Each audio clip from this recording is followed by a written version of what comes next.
Halo, selamat malam. Jadi ini sambil asah-asah ya guys ya. Jadi karena pulang itu malam, biasanya kalau pulang gitu kan, kalau mau langsung aktivitas itu kadang badan terasa capek. Jadi aku tuh tidak memaksakan untuk yang namanya langsung misalnya melakukan pekerjaan rumah. Kadang istirahat dulu, ini tuh udah jam 11-an nih, aku baru sempet yang namanya asah-asah ya guys ya.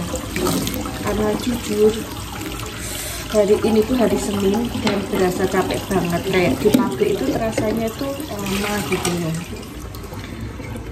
Badan juga kayaknya itu kan belum fit juga, karena beberapa minggu ini tuh angin itu kan terasa kencang banget. Jadi tuh anginnya itu semribit kalau daerah sini, dan banyak juga yang apa namanya, yang kayak ada sakit gitu kan, flu, batuk, pilek, cumplang, itu tuh banyak orang yang merasakan gitu. Salah satunya aku, udah sempat berubah juga, cuma ya memang kondisinya itu sembuh berapa hari terus berasa nggak enak. Jadi aku tuh kadang kalau pas badannya enak, pulang kerja itu ya kalau disuruh asah-asah kayak gini biasanya langsung gitu kan. Tapi juga kadang kalau pas kondisinya nggak enak, ya biasanya itu nunggu badannya agak apa namanya enak dikit, jadi nggak istirahat sebentar baru kayak melakukan aktivitas rumah. Jadi kadang aku nggak langsung, tapi langsung. Jadi lihat situasi dan kondisi kita.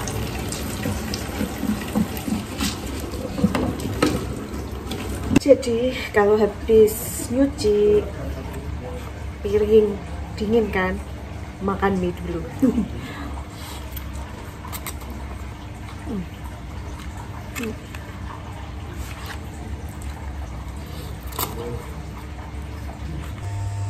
Jadi tadi kan habis makan mie, habis selesai apa namanya itu cuci ya, nyuci perabotan dapur alias asah-asah.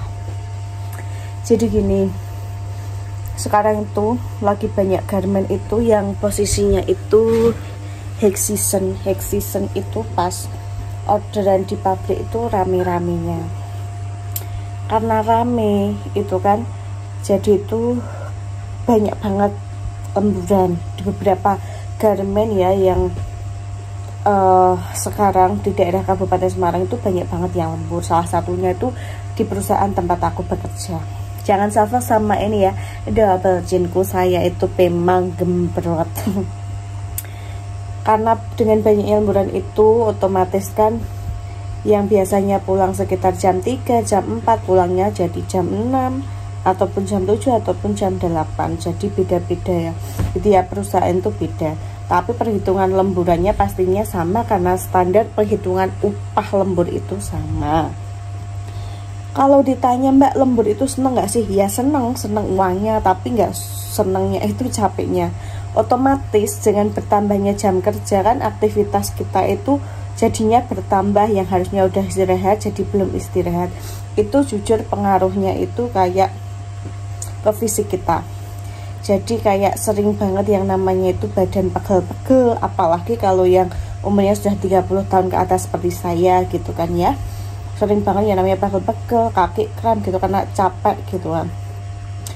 Ya kalau pas banyak lembur gini tuh ya harus bersyukur ya, banyak disyukuri. Soalnya kalau pas sepi, gaji cuma UMK tok itu ya cukup, ya hanya sekedar cukup, sisa ya dikit. Kalau pas gini tuh jadi punya planning banyak gitu kan, untuk beli sesuatu atau untuk bikin budget sesuatu sesuai planningan kita. Kalau perempuan kan lebih banyak keinginannya gitu kan daripada laki-laki. Jujur hampir 75% ya yang bekerja di pabrik garment itu perempuan. Malah mungkin 80%-nya, tiap pabrik pasti beda-beda ya jumlahnya. Karena untuk sekarang ini banyak sekali ya perempuan yang mau nggak mau harus menjadi tulang punggung keluarga karena keadaan itu tadi, bukan karena suaminya itu tidak bisa menafkahi gitu kan ya, cuma memang dirasa belum cukup. Sekarang itu tuh kebanyakannya gitu ya, apalagi kan kalau laki-laki itu jarang lah diterima bekerja di garmen kalau nggak punya skill kayak jahit gitu ya. Meskipun di departemen lain bisa menerima laki-laki yang tidak punya skill, tapi kan untuk sekarang ini dengan persyaratan kerja yang begitu ketat dan begitu rumit gitu kan ya, itu dibatasi dengan umur sudah 35 tahun ke atas atau 40 tahun, tapi kalau masih bisa bekerja dan punya skill menjahit, pastinya itu diterima gitu loh di perusahaan-perusahaan garmen gitu. Beberapa perusahaan mau menerima lah seperti itu, meskipun tidak semua, karena ada yang memang benar-benar membatasi umur. Tapi kalau laki-laki dengan usia segitu mau masuk kerja di pabrik garmen, kalau nggak ada yang bawa ya memang ada sih ya istilah bawa membawa seperti itu, dan nggak punya skill, kalau ada yang bawa sih alhamdulillah biasanya bisa diterima. Tapi kalau yang nggak punya skill gitu loh, kalau yang nggak punya skill ya mau nggak mau ya akan kalah bersaing sama mereka, karena ada yang bawa seperti itu gitu. Jadi mau nggak mau itu banyak sekali Wonder Woman ya di industri garmen.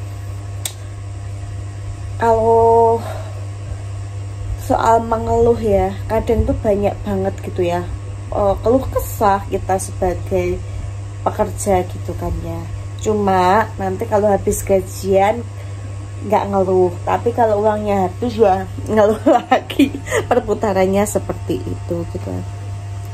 Kalau kerja di pabrik garmen, maafkan ketiak sayur yang hitam ini ya guys ya. Kalau kerja di pabrik garmen itu memang menyita waktu ya, karena pekerjaan itu kayak terjadwal gitu loh. Kalau seperti di pabrik aku 6 hari kerja, masuk pagi pulangnya sore atau malam kalau pas lembur, jadi itu memang waktu sama keluarga itu jadi terbatas gitu kan ya. Tapi kan masih bisa bertemu gitu, seenggaknya tuh setiap hari bisa pulang, bisa kumpul sama keluarga gitu kan. Resiko kerja di pabrik garmen ya seperti itu.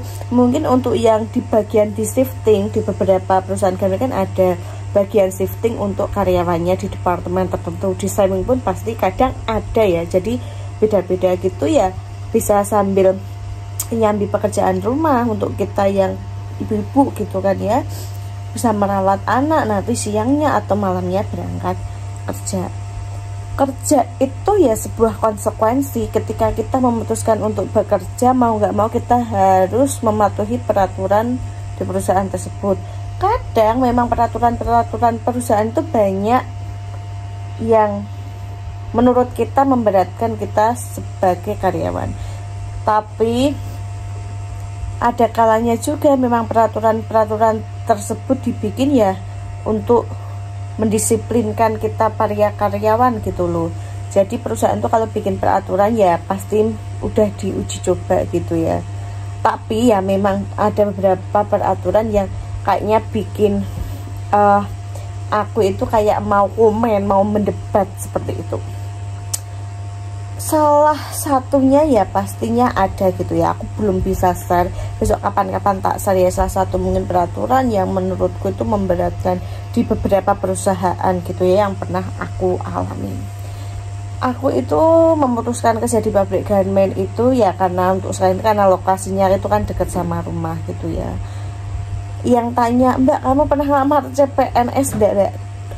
Jujur aku belum pernah ikut serta tes CPNS. Kalau mengelamar pada tahap administratif untuk pengumpulan berkas itu sudah pernah, dan itu lolos itu baru aku lakukan satu kali tahun 2021 sepertinya, dan udah keluar jadwal tesnya, cuma aku nggak lanjut mengikuti tes tersebut. Karena gimana ya, aku itu tipenya kalau nggak serak di hati ya udah aku nggak lanjut. dulu tuh karena ya kayak nyoba-nyoba pengen, karena beberapa temen kan juga ikutan tes CPNS gitu ya. Tapi kok aku udah ngumpulin berkas, udah coba ikut tahap seleksi dan udah ada jadwal tesnya, aku nggak lanjut karena aku ngerasa kok kayaknya itu nggak sesuai sama keinginan aku itu tipe orang itu yang kalau orang lain ngomong apapun gitu ya, aku nggak pernah menelaah mentah-mentah gitu loh. Jadi semua itu aku pikirkan dengan pikiran yang jernih. Kalau ada orang ngomong apa gitu tuh aku nggak langsung kesulut gitu, nggak, aku mesti cari dulu bener nggak sih apa yang diomongin orang ini. Karena jujur ya, untuk prinsipku saat ini ini aja ditiru, tapi ini aku tok, karena aku tuh pernah dulu itu di kondisi yang terpuruk, terus dijauhin beberapa teman, itu malah membuat aku itu kayak, kan aku kerja di pabrik yang baru ya baru 1,5 tahun inilah ya, 2 tahunnya itu besok habis lebaran lebih kayaknya. Itu ya aku kayak nganggap teman-teman kerja ya teman-teman di tempat kerja. Di luar itu pun kalau yang mau kenal itu ya monggo, enggak pun juga monggo. Jadi aku tuh juga nggak terlalu deket sama yang namanya teman gitu. Udah nggak mau lagi kejadian dulu yang pernah aku alamin, yang belum aku share ke kalian gitu ya, karena aku mungkin belum siap gitu, itu terulang lagi. Jadi kalau sama teman, apalagi ibuku juga menasihati gitu ya, sama teman itu sewajarnya gitu, jangan terlalu deket banget gitu loh, karena ya hanya teman gitu loh, beda situasinya sama saudara gitu. Mungkin ada beberapa teman yang mengalami peristiwa atau suatu kejadian dan menganggap bahwa teman itu malah kadang lebih baik dari saudaranya. Mungkin kalian tuh beruntung, cuma saya itu tidak beruntung nyatanya. Jadi ketika emang susah itu emang nggak ada yang deket, menanyakan kabar pun itu juga enggak gitu. Aku tuh pernah di posisi kayak gitu.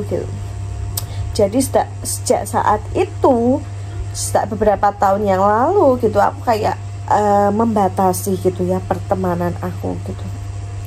Aku udah nggak mau terlalu deket sama orang gitu, yang deket banget gitu enggak.